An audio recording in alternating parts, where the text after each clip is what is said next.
Lewiston, Idaho, I want you to stand up and cheer for them right now.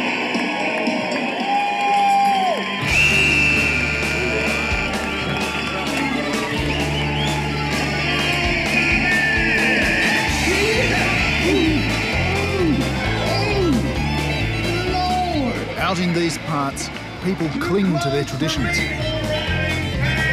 And they come from all around for one of the most enduring, the rough and tumble of the Lewiston Roundup. This is a money ball! A money ball! Come on! Kylie! Ride! Yes! Whoa! Look out!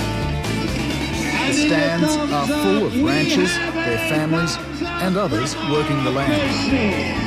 A way of life that means everything to them. Keep hustling, man. Keep hustling. But not everyone here is in agreement about what should be able to wander their countryside. Look out, JJ.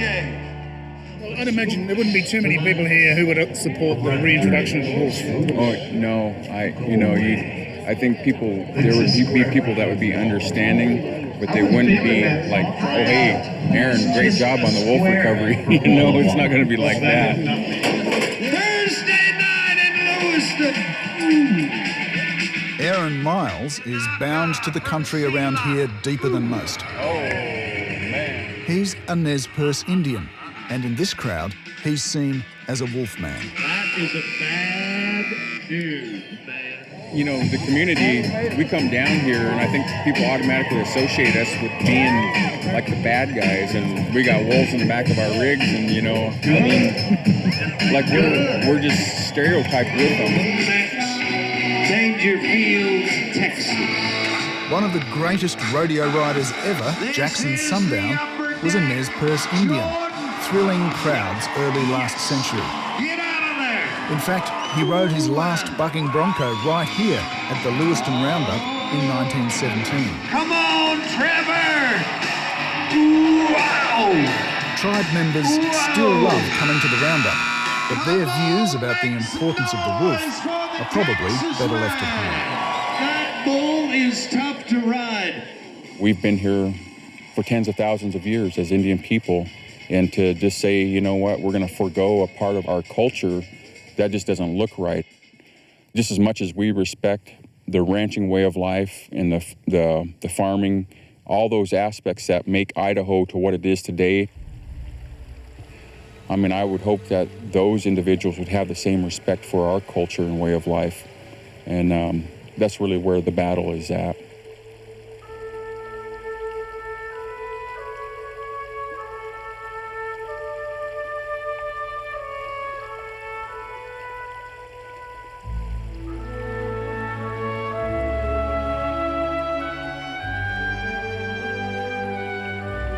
It's a part of America that inspires extraordinary passion.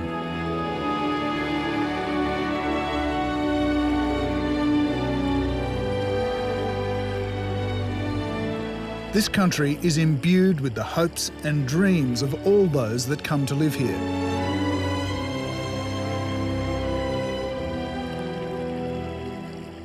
This is the American West, a land of wide open spaces and breathtaking scenery, a fundamental part of America's history and mythology.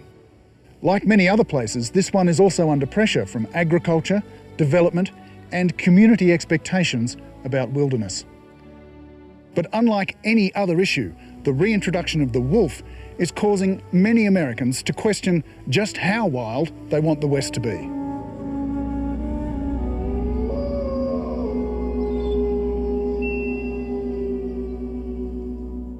I love this place. I love Idaho. I love these mountains.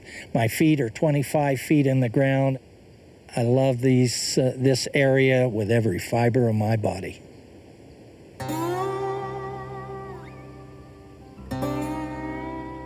The wolf is an elusive predator. But its footprint becomes apparent as soon as we begin to climb into the divided world that marks the boundaries of its territory. Our first stop is the small outpost of Stanley in central Idaho. Ron Gillette's family has lived beneath the Sawtooth mountain range for more than 100 years.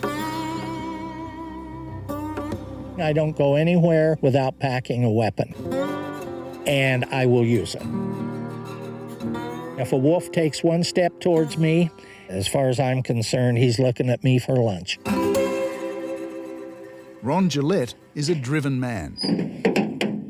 He's a small businessman and hunter who's become hell-bent on resisting the resurgence of the wolf. He would have been shooting them under a scheduled hunting season, but a federal court put a halt to that and put the wolf back to being a protected species on the endangered list. So Ron rolls around the roads here trying to mobilise locals against the animal he despises. I think if the devil had an animal, it would be the Canadian wolf. The defenders of wildlife and the pro-wolf advocates want 5,000 to 6,000 wolves in this state for biological diversity. What are these wolves going to eat? We're in a wildlife disaster right now. They're killing everything. What are they going to do? Eat our livestock and then start eating humans? What are they going to eat? This is a poster that's been emailed to me by people up north. They're going to run off about 20 to 25,000 of these and start getting them across central and north Idaho. And they'll be on pine trees, power poles, about every place you can imagine you can find one of these.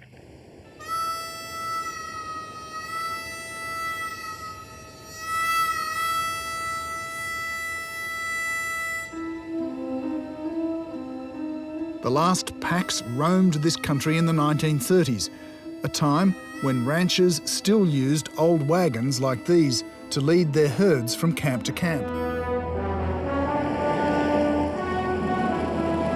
And to find out how, you need to climb deeper into the mountains, the backcountry as they call it here.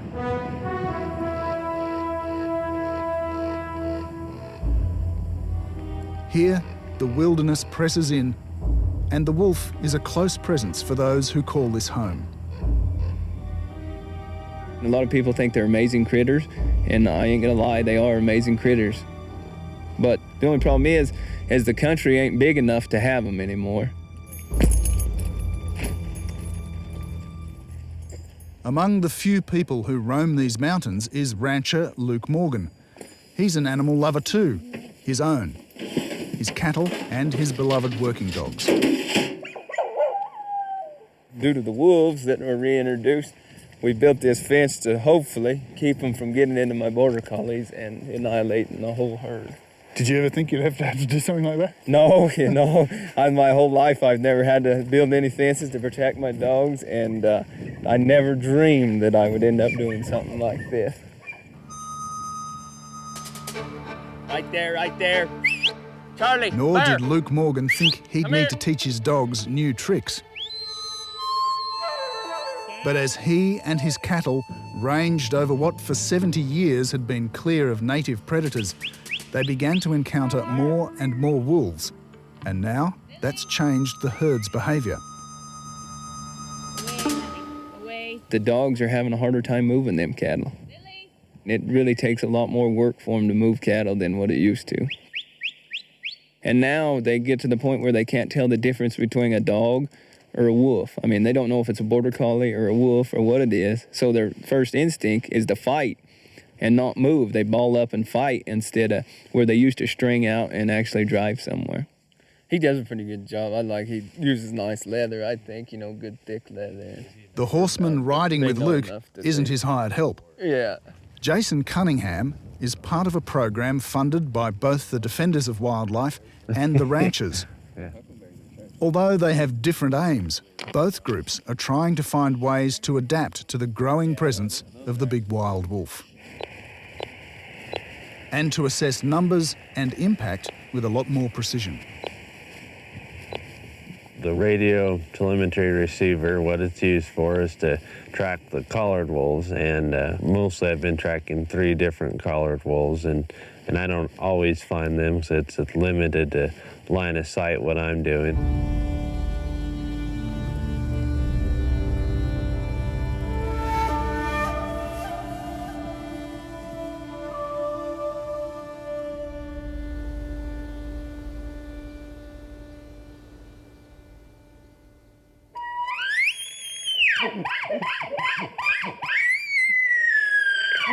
I heard it from ways above, but not down here. Whether it's working in the bottom or crossing up to the side, we don't know. I'm positive I've seen the best of it. Younger generation isn't going to see it unless there's a big change in the next year, and it's going to have to be soon, or I think our elk could become extinct in this country. Ranchers fear the fate of their stock, just as Dean McLennan fears the resurgent wolf will put an end to his pastime. He and his clan are hunting elk in Idaho's Clearwater National Park, and it's not going well. They stay quiet because the wolves move in on them lots of times when you start talking with the bugling, so it's hard to tell whether he's moved off or why we haven't been hearing him anymore.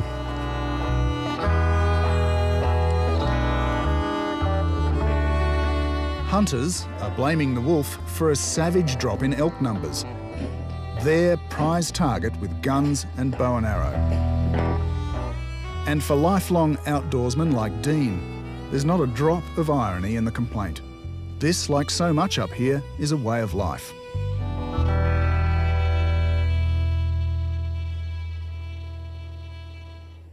We've noticed it really bad in the last 4 or 5 years. Since the wolves have driven them into the bottoms a lot, and they've taken a lot of them. It's tough to get them anymore. You can spend 2 weeks out here and maybe only see 3 or 4 bulls, where we'd have 3 or 4 bulls going in one morning in the first couple of hours before.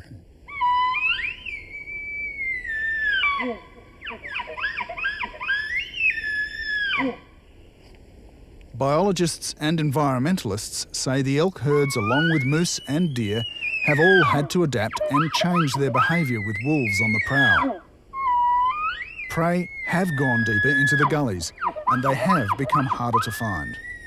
I think if we don't have the wolves, if we don't protect them, the only place that we will see the wolves is either in a zoo or on video. For the Nez I think Perce, it's important that everything is connected. Get the The wolves story out, decline, get our message the wolves out struggle to all the other mirrors countries. their own. Hopefully we can get that support from. There's always a balance to things. There's a balance in nature. There's a balance in our culture, your spirituality, whatever it is. There's always balance in life, and without one part, you unbalance the ecosystem. Without the wolves, there was nothing to keep everything at bay.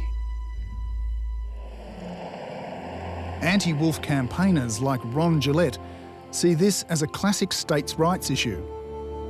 He argues that the federal law putting wolves back on the endangered species list can be challenged, just as attempts to impose federal gun laws were back in the Reagan era.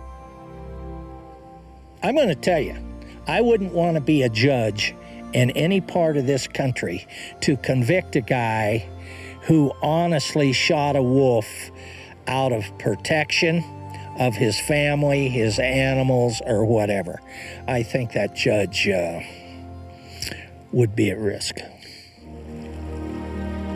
There may be a lot of fight left in this argument yet, but the return of this controversial predator is more than just a symbol of environmental renewal, and it's unlikely the wolf will ever be completely pushed out of these mountains again.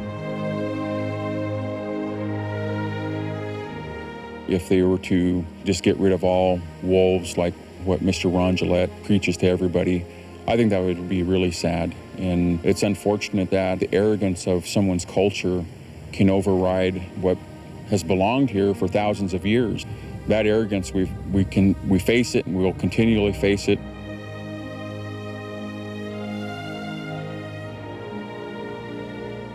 I would feel bad if my grandchildren never knew what it was. They could only read about it.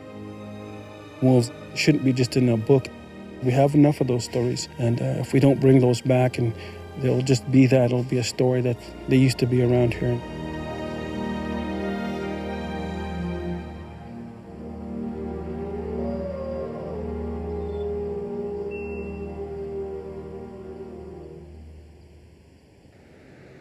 North America correspondent Michael Brissenden and cameraman